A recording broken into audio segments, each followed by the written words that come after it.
Okay, so I have my water in my water brush, and I'm going to grab my white oil pastel, and I have the paper kind of bumpy side up, and I'm going to go ahead and draw really dark with my white oil pastel. And it'll be hard to see because it's white on white here, but you're drawing whatever you want really. For this one, I'm just doing straight lines and geometric design. But you want to make sure that you're really applying a lot of pressure.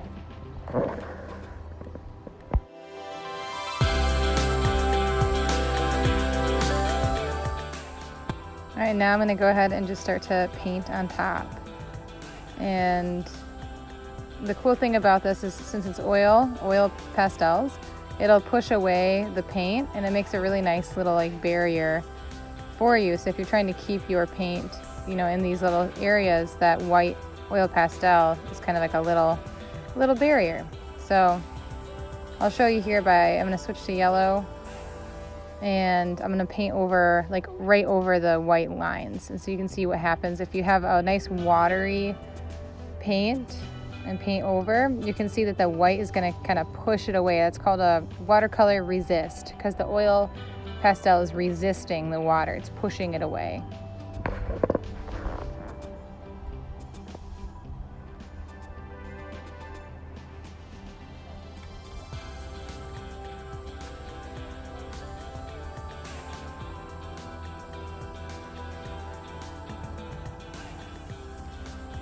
And then you can play around with filling in all of your different squares, or then dropping in some other colors on top so that they start to mix, and kind of just experiment with it.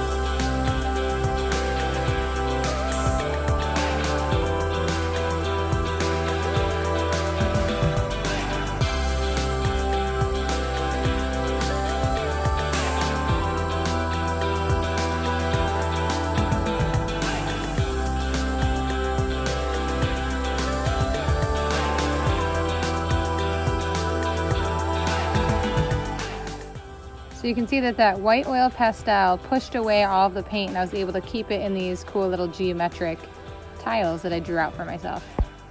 All right, for this one I took my color swatches that I made last time, and I just drew 2 bold white oil pastel lines down the center, and then I just kind of played around with it. So the fun thing with oil pastels is they can draw really nicely on top of a dry painting, and then you can start to layer up some colors and play around with that watercolor resist.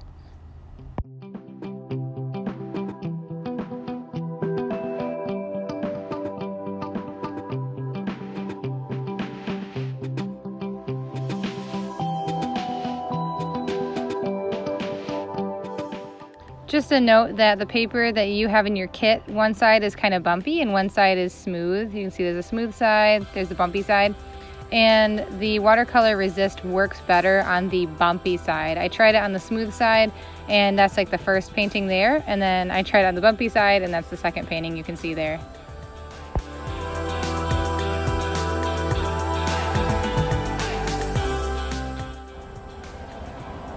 So just one fun idea that you can do is you can make like a snowy landscape. So take your white oil pastel and just layer on a really nice thick layer of white on the bottom for the ground, and then you can just draw some little dots along the top for the snow.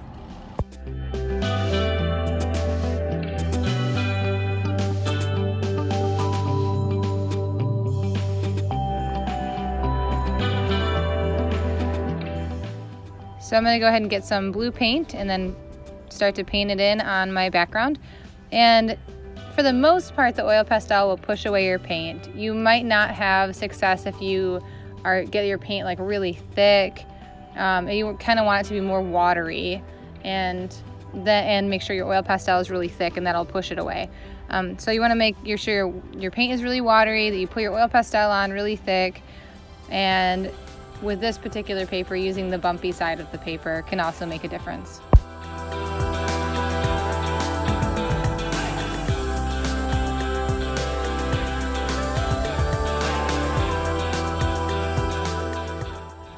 just one more note here. This is a time-lapse painting on a heavier watercolor paper. I think that this paper is like 140-pound paper, and that just means it's pretty thick. If it's in a ream, it will be like a big pile of paper. The pile of paper would be 140 pounds.